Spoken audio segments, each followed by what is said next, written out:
Well, good afternoon, fellow constitutionalists, and welcome to the Wednesday edition of the Dan Clemens Show, a Christian political talk show. This is episode 845, and like I said, I got to get away from that, although I'm still not sure about that. But anyway, it's episode 845 if you're tracking them by episode numbers. But the episode numbers will no longer be shown in the titles. They'll actually be down in the body of the description of the show there. I'm your host, Dan Clemens, your constitutional warrior. Fighting for your right just to be an American. It is July 19th, the year of our Lord 2017, and we are a hyphen-free, PC-free zone. God is still in control, and He does love you. And I'm broadcasting live from the Hemlock Studios here in the beautiful central Susquehanna Valley in the great Keystone State. And I have the chat rooms opened up. It looks like everything's working better this morning with my main computer. What I'm getting in the habit of starting doing is just before the show, I restart Firefox, I turn it off, let it clear all the history, and then come right back down into it. And hopefully everything will work out all right with that. It's like I said, everything is still looking good. The streams are actually, the two computers, my production and streaming computer, are still talking to each other. Yay! And I'm emailing a company called Synergy, which I use, and basically I have 3 Windows 10 computers set up on my desk, but I didn't want to have 3 keyboards. Now this is an endorsement of them, but they're not an advertiser, not affiliate of mine. I just want to let you know about them.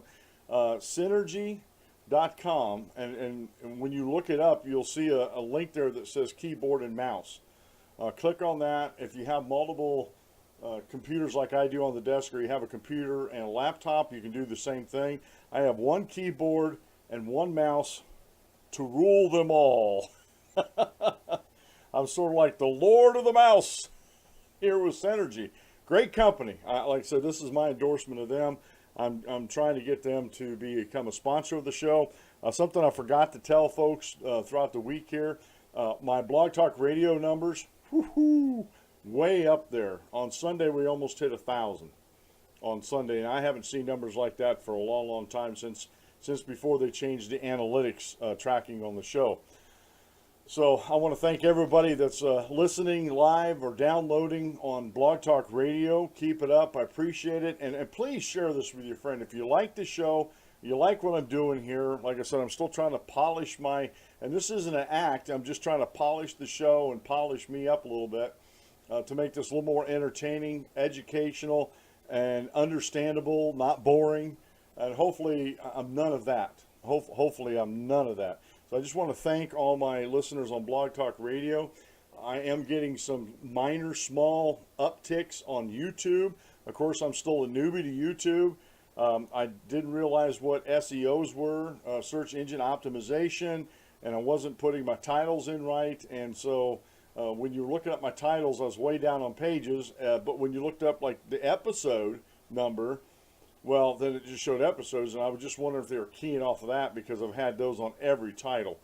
So if you notice in the titles on YouTube, on Blog Talk Radio, and also over at the DanClemensShow.com, my show notes page, I no longer put the episode number in the title. It will be at the beginning of the body of the description. You know, my little short note about my thoughts for the day, and maybe something I'll be talking about in the episode or not, you know. But it usually does have something to do with the episode. So, like I said, I wasn't going to showcase a sponsor. I'm just endorsing Synergy. Very good product. I mean, like I said, I actually have 4 computer screens set up here on my desk and 3 computers, and I can go through all 4 screens back and forth with no problem. Matter of fact, I start my main computer up where the Synergy server's on, and then when I fire the other 2 up, I can actually start those up with just my keyboard, which is, can you imagine me having 3 keyboards here and trying to manipulate 3 keyboards at the same time? You think I'm nuts now. I would really, really be nuts then, quite honestly, folks. All right, today's daily Bible reading comes from the Epistle of James, chapter 4, verses 6 through 10.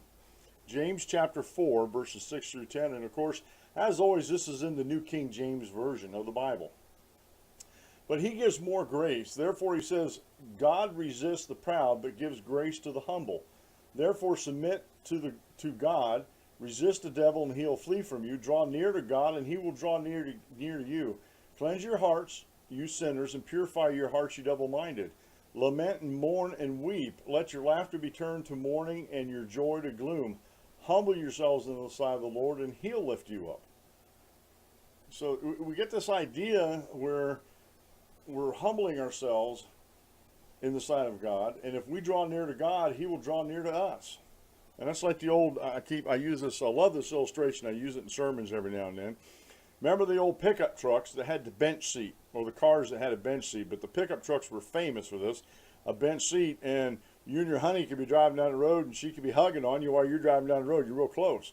Well, after you get married and have kids and the years go by, you notice something. I noticed this a lot when I was growing up, that the older couples, the wife sat over at the passenger side and the husband was still behind the wheel driving. And one day the wife looked over and said, why don't we sit together anymore? And the husband looked over and says, I haven't moved, you've moved. And that's sort of an analogy with God. You know, God's always been where he's at. It's man that moves away from God. But God's findable. He's right where he's always been, and we can draw nearer back to him. You know, all that wife has to do is scoot over. I got a wasp flying around the room. Me and my hat are good. That's another thing about a ball cap. They're handy for doing that, and wearing them backwards doesn't do you any good because you can't grab them quick. Today's quote meal comes from Jim Cymbala. The cross, as pungent as it is, understandable from the human perspective, an innocent man was murdered by crooked politicians and religious leaders. But the empty tomb, what can you say? Only a supernatural God could accomplish that. Sounds something eerily familiar for what's going on today, right? I'm going to be looking around for that wasp, folks. I'm not exactly sure where he got off to, but I don't want him flying over my head too often. Now, today's Bible lesson, I told you yesterday, this is going to be the rest of the week. Rules of Engagement, Part 1, by Mike Riley over gewatkins.net. And basically, I'm just going to go over what the rules are. I'm not going to say, I'm not going to go into definitions, but these are rules for interpretation, and they're not. I'll just read what he said here. The following rules of interpretation are not some special rules belonging only to Bible study. They are identical to the rules that we ordinarily employ in our daily interchange of thoughts between any two rational persons. Applied to Bible study, the rules are nothing more than a means of disciplining the mind by which we allow the Bible to mean what it must mean, not what we want it to mean. And some of these rules are, in this lesson, ordinarily every passage has but one meaning. There's very few passages in the Bible that actually have two meanings, but ordinarily a passage of Scripture only has one meaning and one meaning only. Two, the most simple and obvious meaning of any passage is usually the correct one. God's not trying to hide his word and his will from us. That's what, and I know I'm explaining some of these, but I'm not going to go in depth here. It just amazes me how there's these charlatans out there talking about the end times and how they know what's going to happen according to the Bible, and they misinterpret, especially they misinterpret the book of Revelation, the book of Daniel, the book of Ezekiel, and the apocryphal texts that are in those books. And they think there's some hidden meaning that God has in there, and only special people can find that meaning. And that's just not the case with God's word. He's not going to hide himself. Isaiah even told us that in Isaiah chapter 55. God's not going to hide himself from us, you know. Always allow an author's own explanation of a passage to stand beyond any other explanation. Amen. I don't know how many times I've talked to people about the Constitution and Declaration of Independence and went into the actual notes and diaries and the federal papers, the Federalist Papers, the Anti-Federalist Papers, and went in and explained these things to them by their own words. That's not what it means, they say. And I'm like, always interpret a passage in harmony with the context. Now, you hear me talk about this a lot. Context is key, and we're going to get into that a little bit today. I'm going to put on my constitutional warrior hat today, and we're going to explain a few things about the Supremacy Clause and the 14th Amendment that people get wrong. 5, An interpretation of a passage should always conform to the environment of the author. That means the times, the place, the settings, the verbiage that he used, the words they used back then. These passages must be interpreted in harmony with all other passages.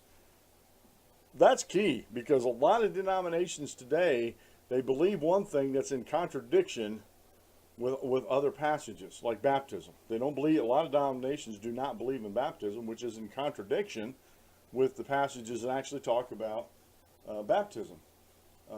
And finally, one passage will often explain another passage.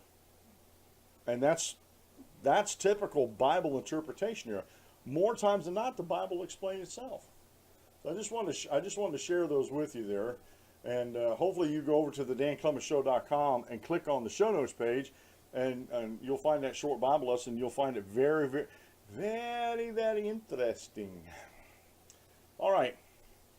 I have some things I want to get to today before I get to the supremacy clause. Now, I got a short Facebook discussion with folks on Indivisible Guide, and they're really hammering this healthcare, and Common Cause is hammering this healthcare, and I've asked both groups. I said, would you please show me the Constitution where the government has the enumerated power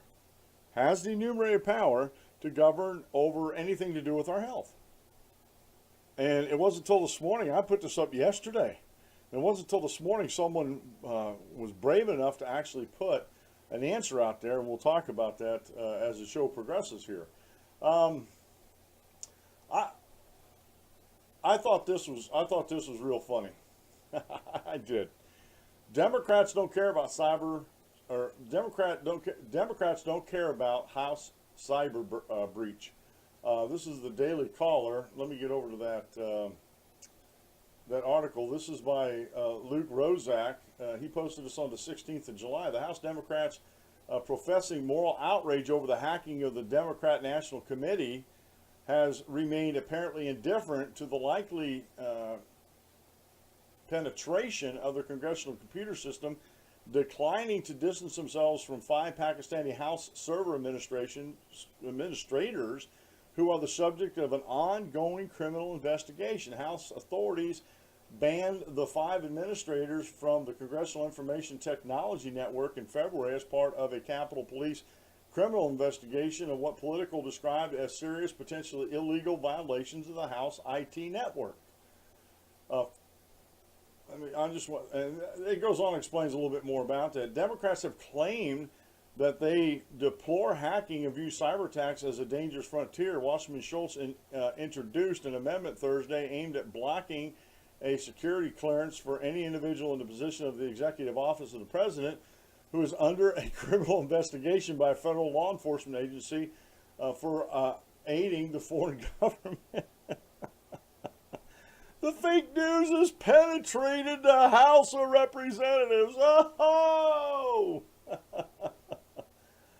Yet the lawmaker has refused to fire Imran even after House law enforcement banned him from the network. House Minority Leader Nancy Pelosi said she wasn't familiar with the issue. And her, honestly, she's been in Congress for so long, she probably didn't even remember why she even got into Congress to begin with. So that... These guys are under criminal investigation for, and they seem to have some evidence for that, and even if they don't, they should at least limit their access, because this investigation actually has some proof and content behind it over the Russian probe that has nothing behind it. It's all fake and fabricated. But these Democrats keep pushing that narrative. They keep pushing that narrative. So I thought that was kind of funny. Honestly, I don't know how to take this with the Democrats. I try to be as secure as I can here. I have a firewall on my router and passwords on my router, wireless, and to get into the router itself, I have a VNC network set up, real VNC it's called, where if I'm on my laptop downstairs, I normally just leave my main computer on up here during the day. If I need to see something that's on my main computer, I just hop on my laptop, boom, I'm there. But that's all password protected and secured and everything too. I'm not saying I have hyper protection here.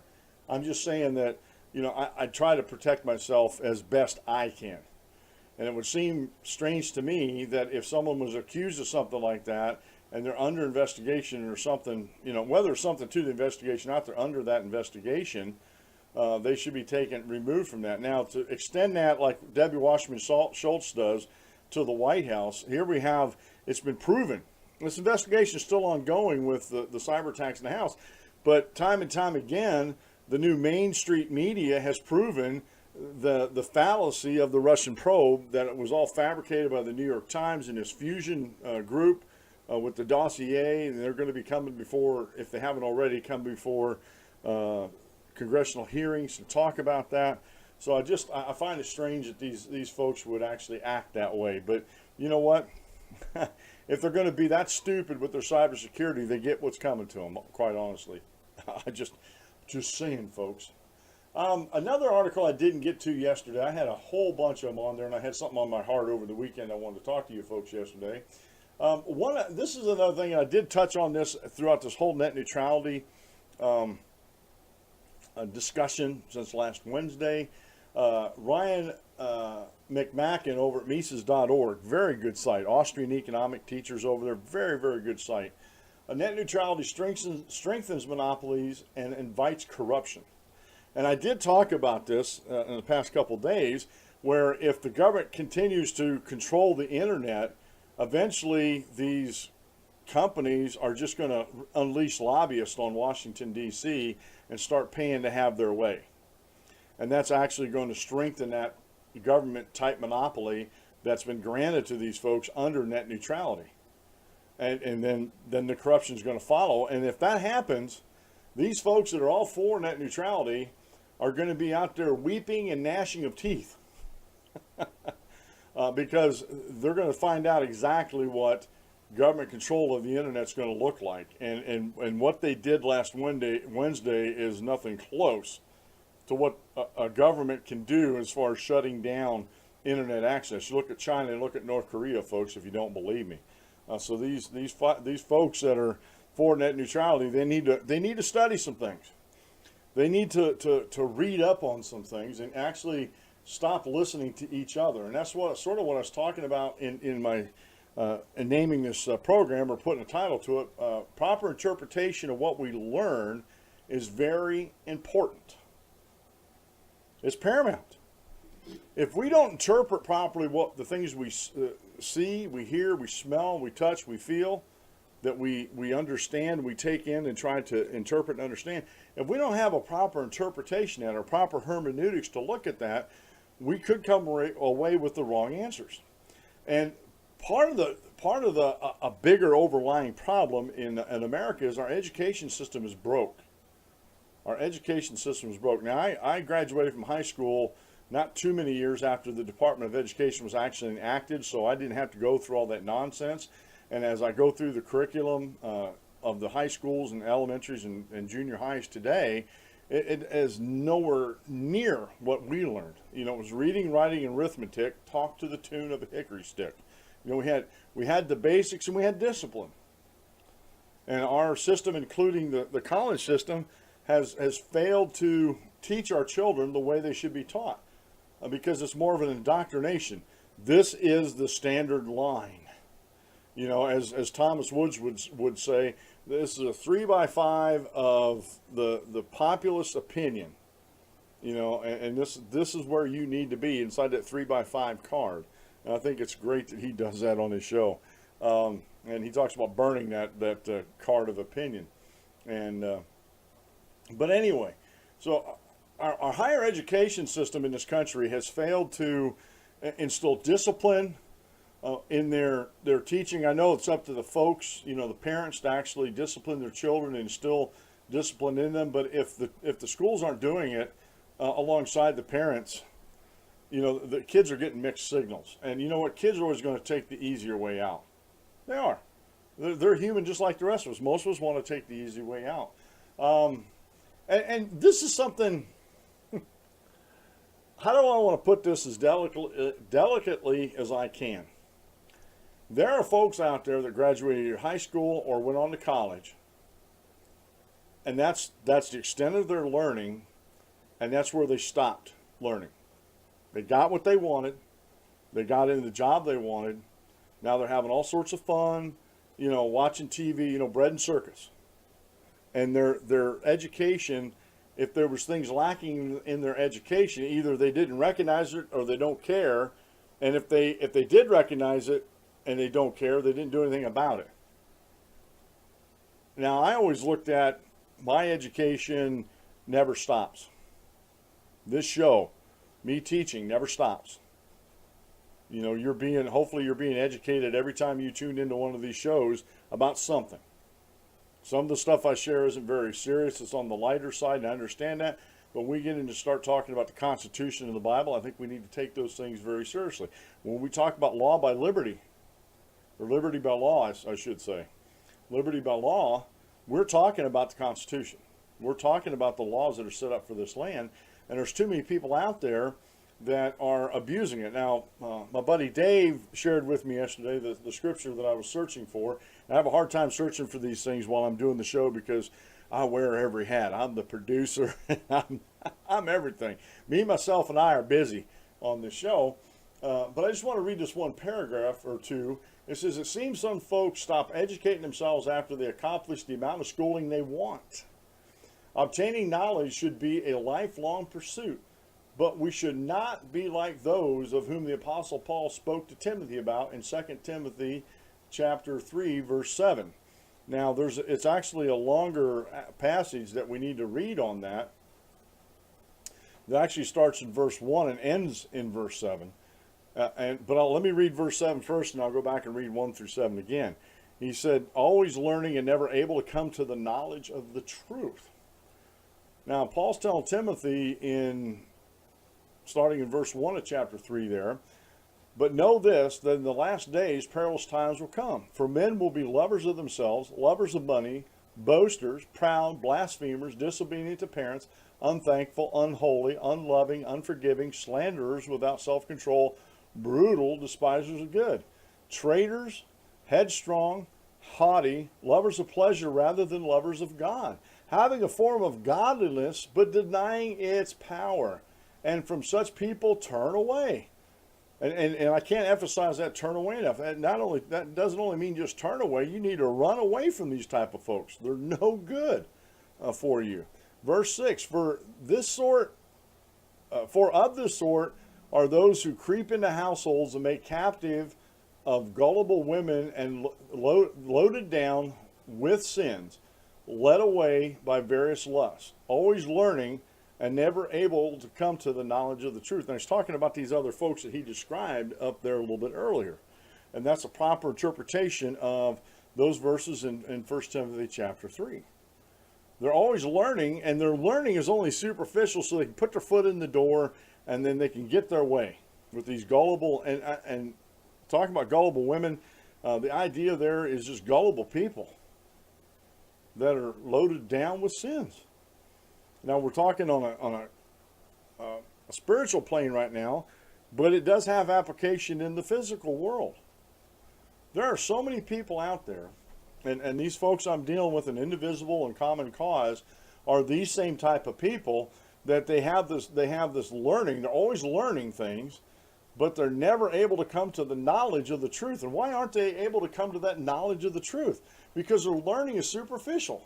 They never dig down below. And if their learning is superficial, almost every time, or let's say 9 times out of 10, they're going to be wrong with what their interpretation of what they are talking about. And so folks, this is paramount in life.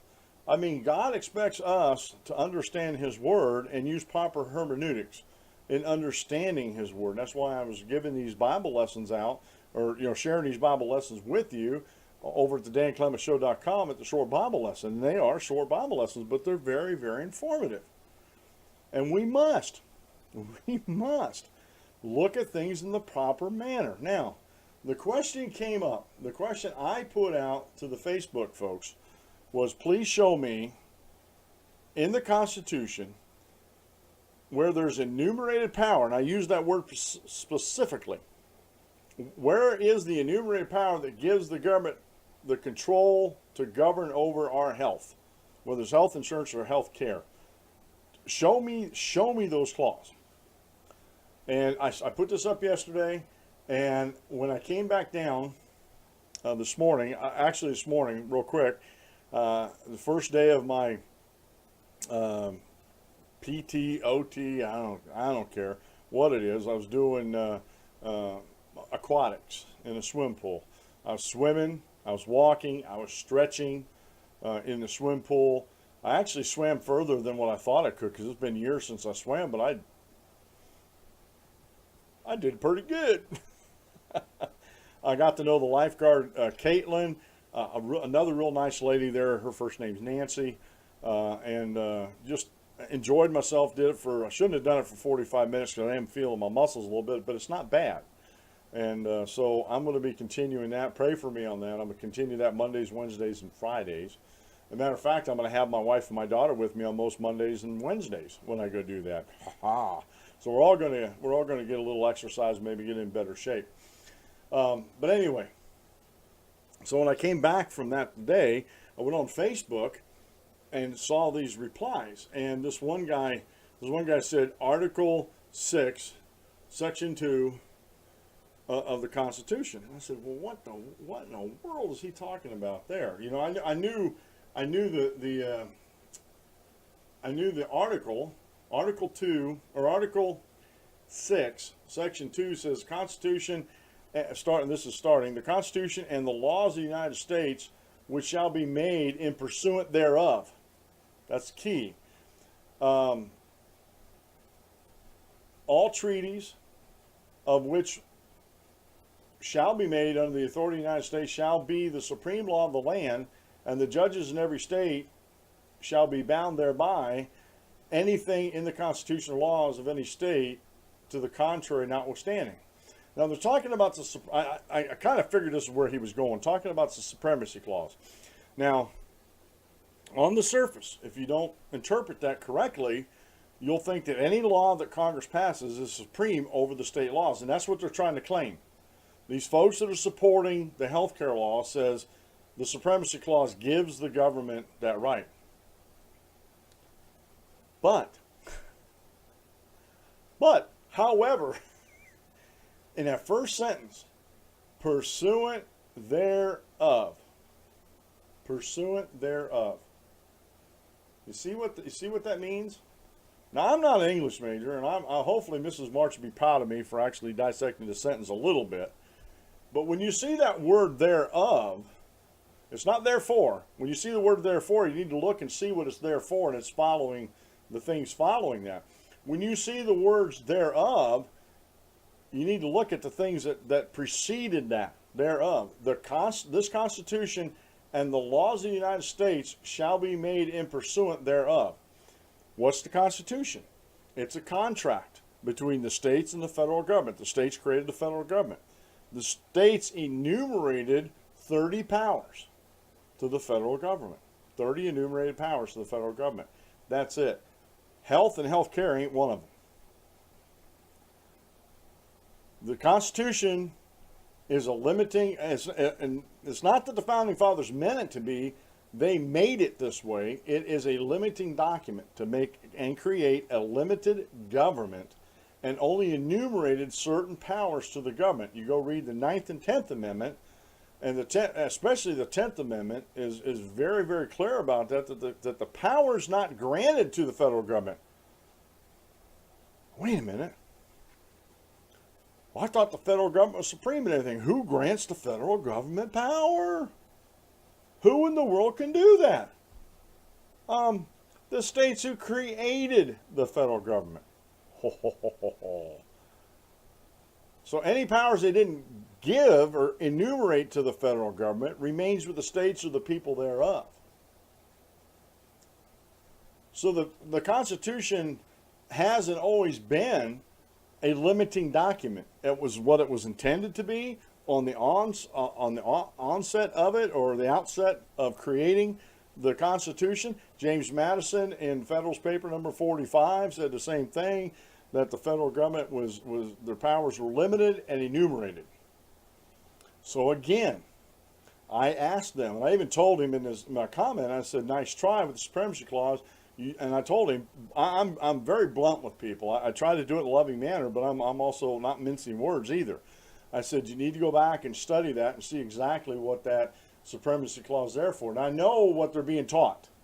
I've heard it enough to know what they're being taught. They're being taught that any law that the federal government passes is supreme over the state laws.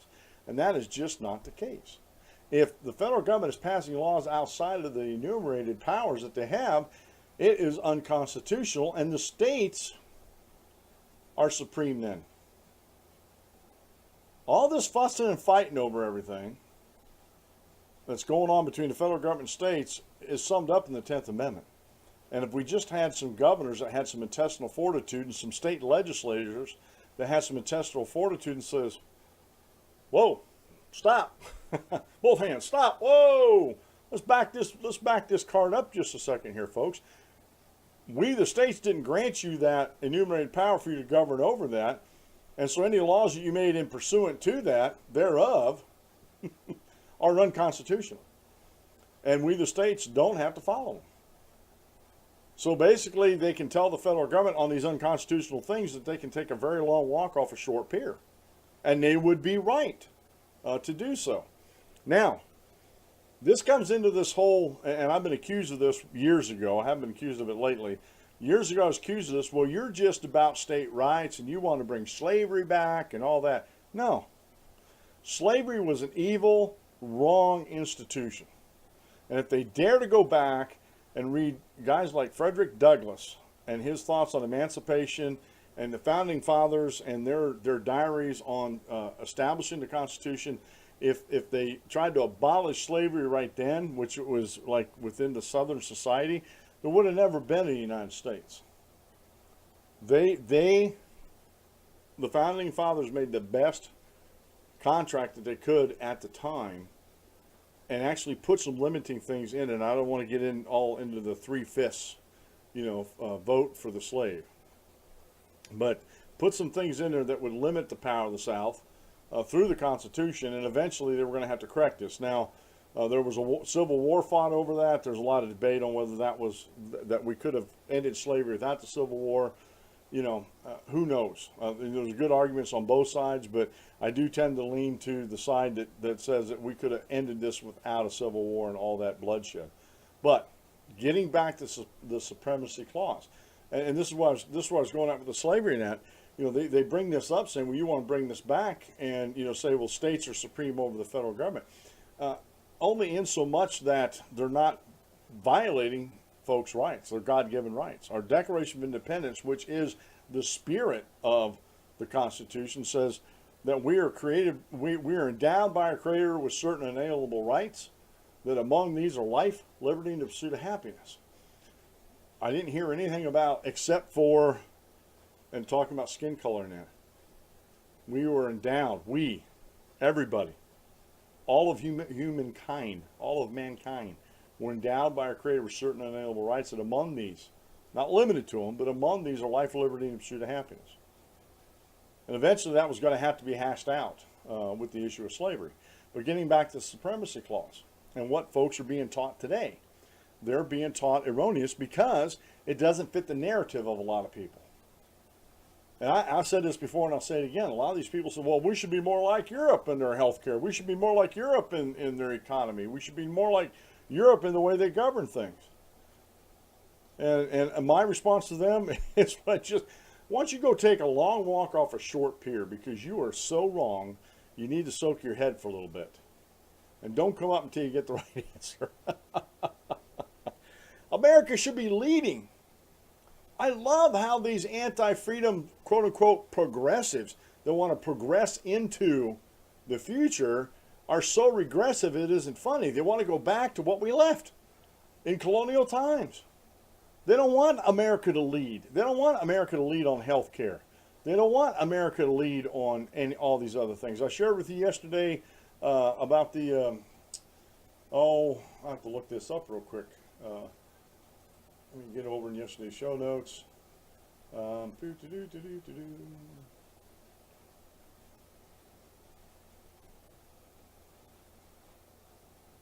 Now, okay.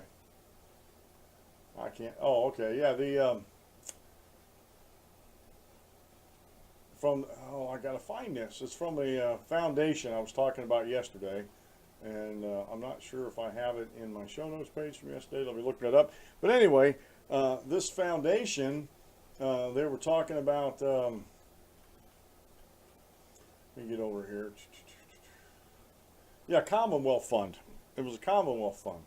And basically, you know, they were using static statistics to do their bidding and everything, as far as what they wanted to talk about, and how they wanted people to see the health insurance in this country. And you know, we have groups like this that teach these people that, and these people, they take it in without questioning. Well, this is Commonwealth Fund, man. They seem like reliable people. I need to listen to them. And not really dig down into it. Not understanding. They're always learning but never understanding. They may learn about these statistics that this Commonwealth Fund wants them to learn about, but they'll never come to the knowledge of the truth because they're not digging deep enough. They're not comparing it to economic principles that are out there, especially Austrian economic principles. They're not comparing it to, you know, how they would actually handle money in their lives. And if they would just do that, they'll see that these statistics that are putting out are garbage, because they don't encompass the whole story. They only have part of the story.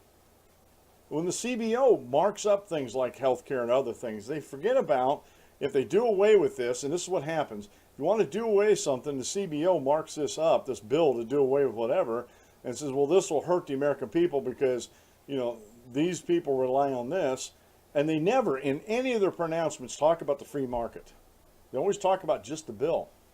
And that has to be taken into consideration. If you do away with the government, and nature abhors a vacuum, what's going to happen? The free market's going to fill that vacuum. And trust me when I tell you, and this, I have no doubt in my mind about this, if tomorrow they repealed Obamacare and said it's not going to be a 2-year waiting period, it's going to end at the end of July. We're passing it, President Trump signs it, and it's going to be done at the end of July.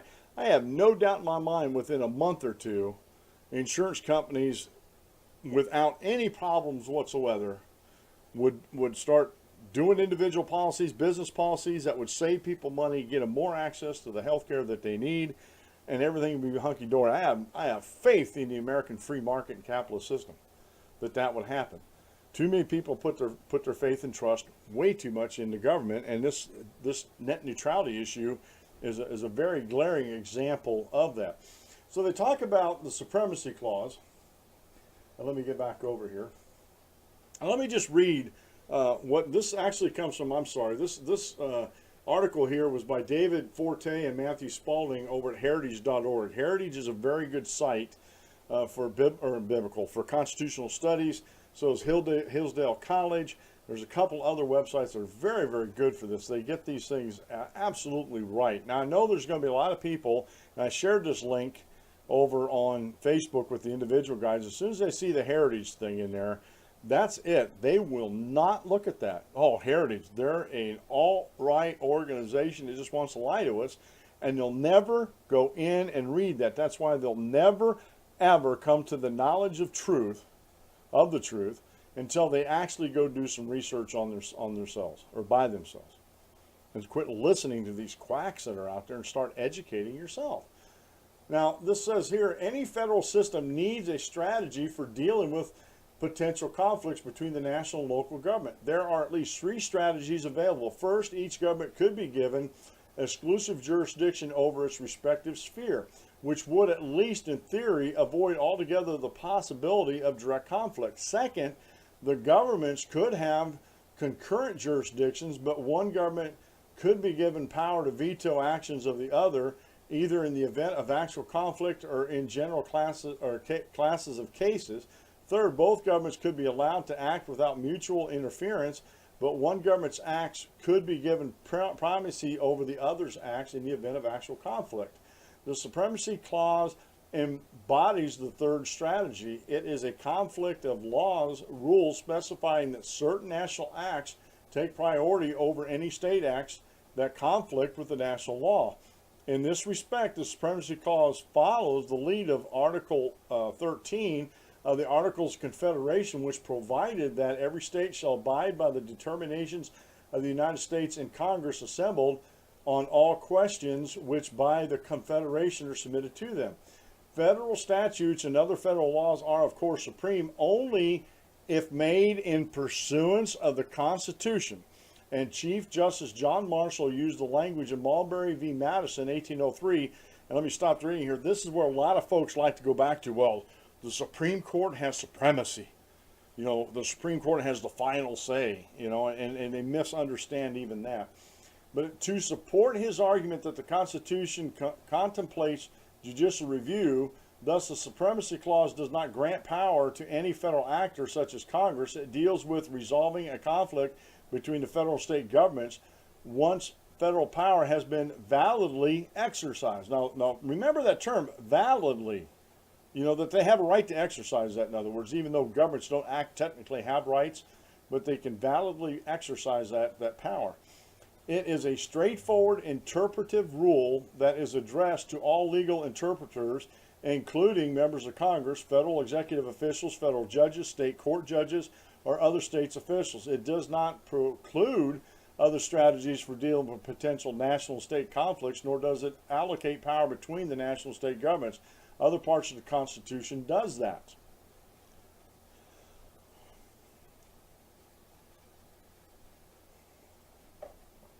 Excellent coffee this morning. Excellent coffee. So you see what they did there. The laws are only supreme if they have been validly exercised. That means that they can only be used if the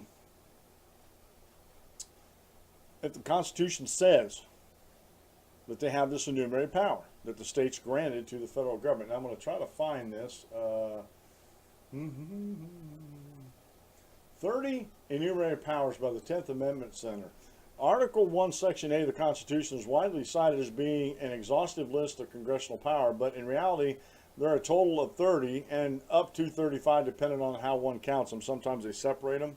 And I'm not going to read this whole list, but the link's going to be up in the Dan Clemens show notes page over to danclemenshow.com.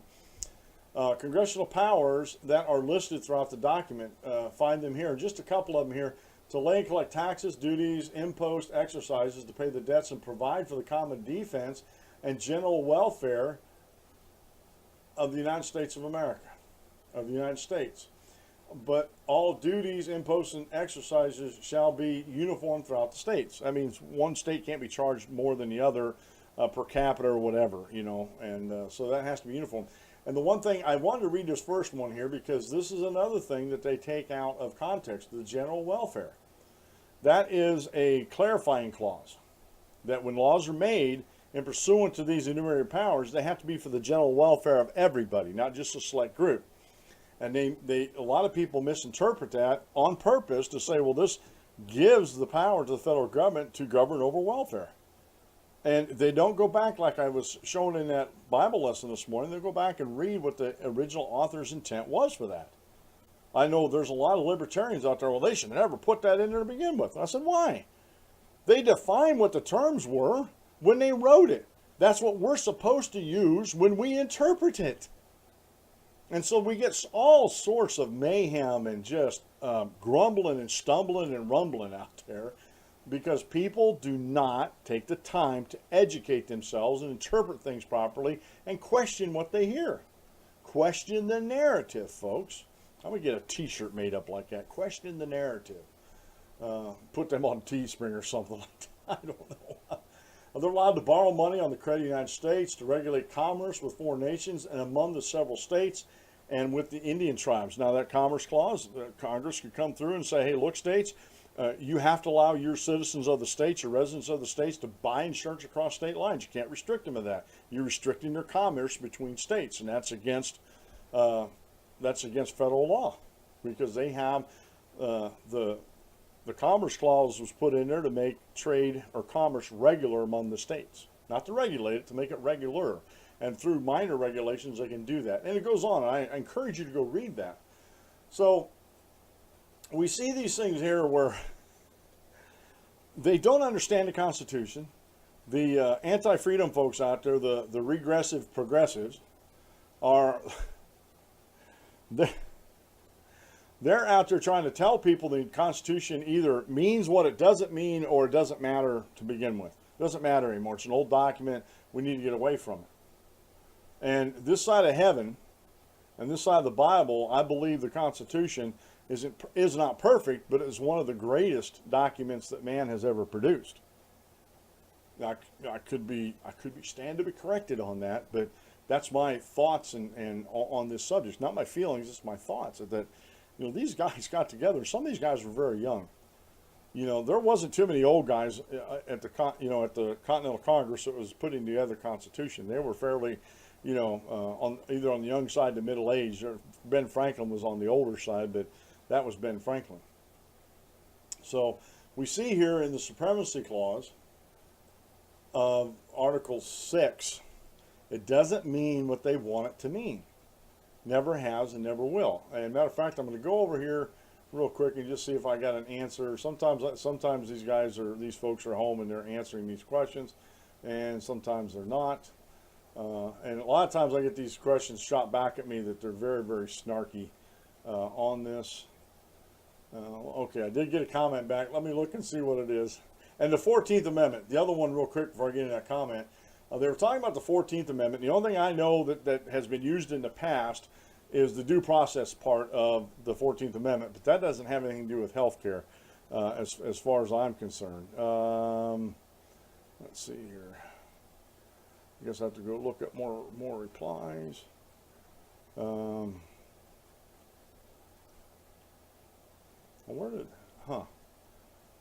see. Reply to your comment on indivisible link. I'm looking for her.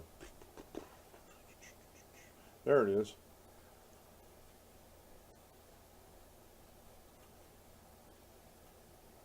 No, it's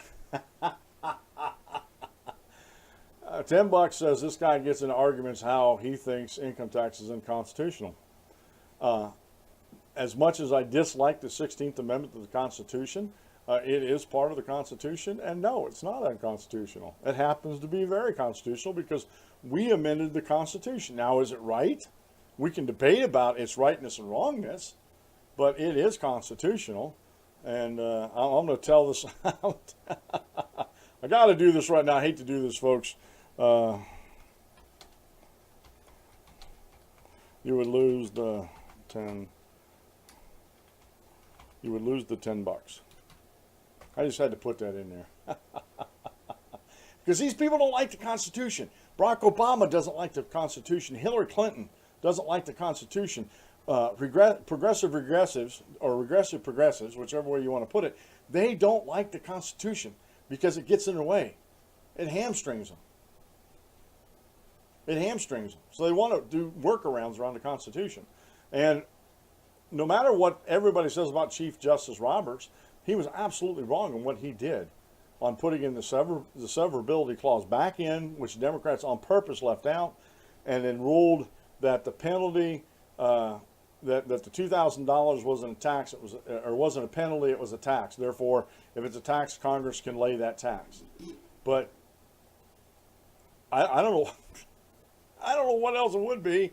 And a lot of legal scholars scratched their head when he said that, because they're like, but if you don't buy something and you're charged money because you didn't buy that, it's a penalty. It is not a tax. I mean, it's just, that's another one of those head scratchers. So that's what I was dealing with last night and this morning.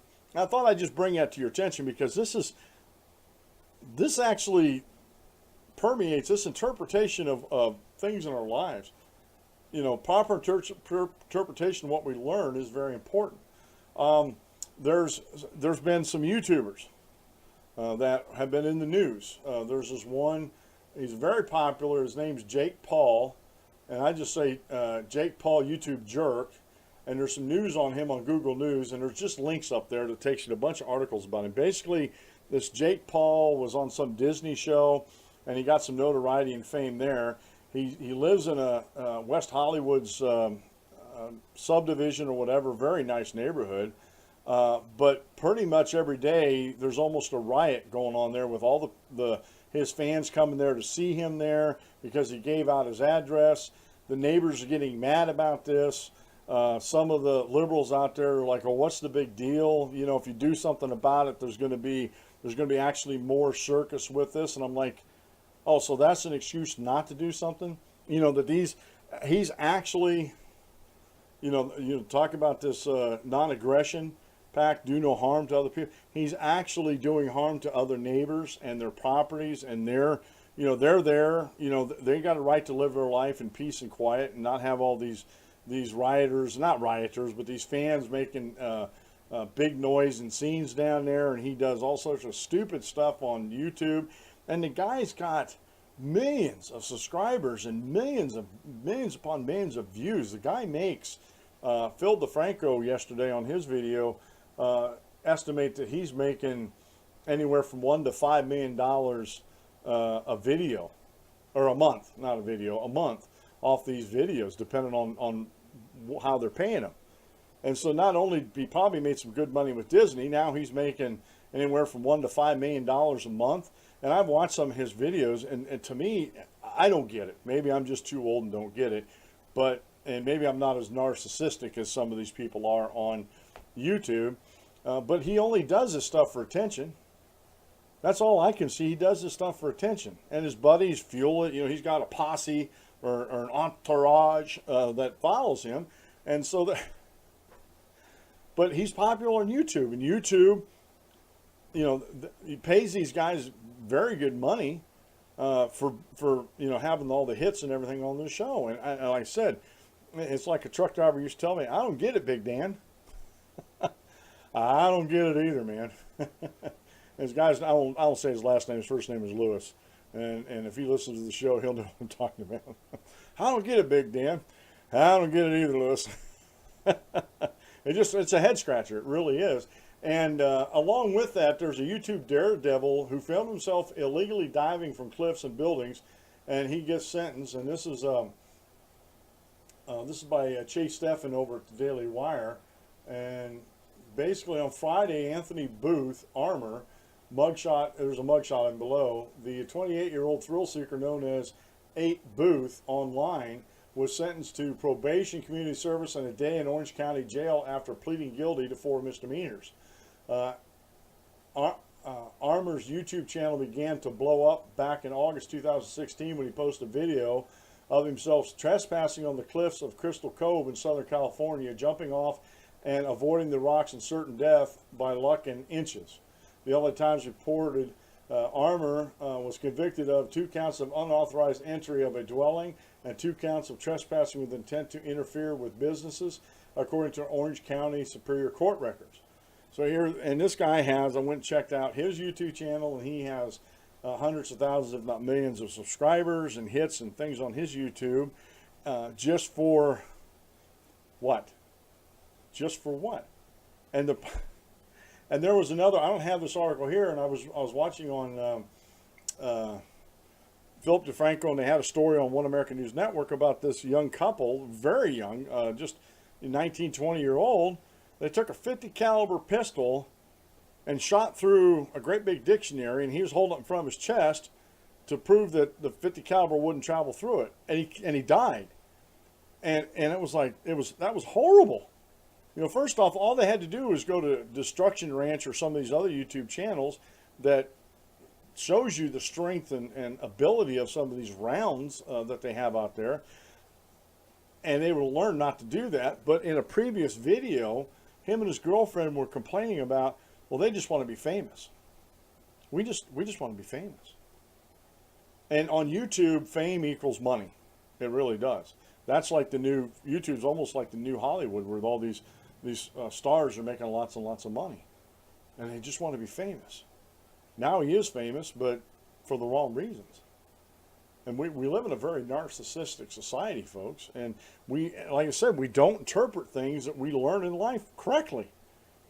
This young man who died at the hands of his girlfriend from some stupid prank just so they can get famous, they didn't interpret that fame correctly. They didn't interpret a lot of things that are happening on YouTube that are happening to some of these YouTubers out there that are just trying to be famous, like this Armor and this trespassing and cliff diving and stuff like that. It's just, it's nuts. It's nuts what this younger generation, they're so narcissistic. They want fame so bad that first off, they're not willing to work for it. To get on YouTube and to become famous on YouTube, it doesn't take energy, any energy at all. You know, I could be more famous on YouTube than what I am now if I just do dumb and stupid all the time. People look into that, oh, look at that redneck, how stupid he is. You know, or follow myself around all day long with a camera, taking a selfie of me all day long with my activities. Now, I might do one of those in the near future. I thought about that last night, talked to Lori about it. She says as long as I leave her out of it, it's fine. It'd be like a day in the life of Dan, you know. And it would be interesting. I'm not that interesting of a person. I wouldn't show any personal things, but I'd just show you how I get my day started, how I do things and stuff like that. But you know, I'm not the type of guy that's going to go out there and just do dumb and stupid just to get famous and get to be known. I never ever want to be known for that, dumb and stupid. I don't want to be buried somewhere and said he died because of dumb and stupid. That's not me. And the only person that really counts already does know me, and that's God and Jesus Christ. They already know me. They already know who Dan Clemens is, and they accept me with all my faults and everything. So I don't need YouTube notoriety to be famous, to be known. You know, and that's not why I'm doing this on here to begin with. Real quick, if you want to interpret me, I do this because I have a passion for this. I do this because I have a passion for our country that God has blessed us with. I do this because I have a passion for our founding documents and what our founders and the framers gave us.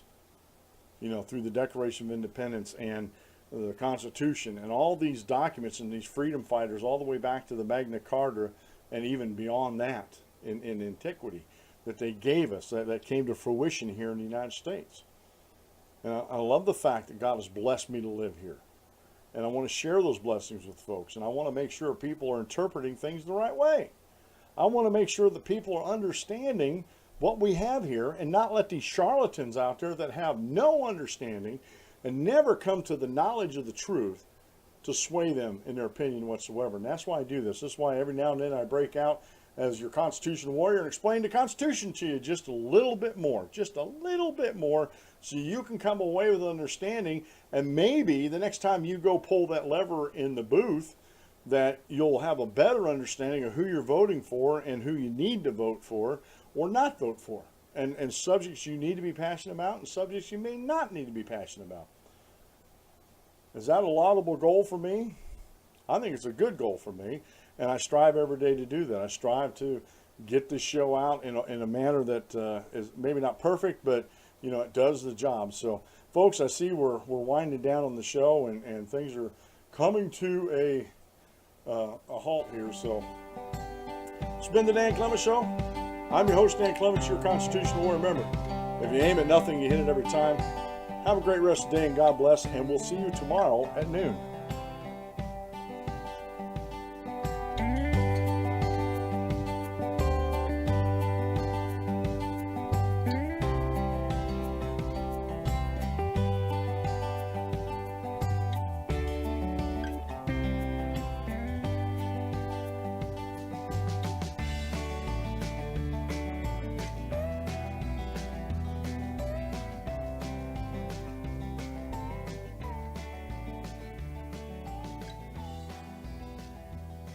Thank you for using Blog Talk Radio. Goodbye.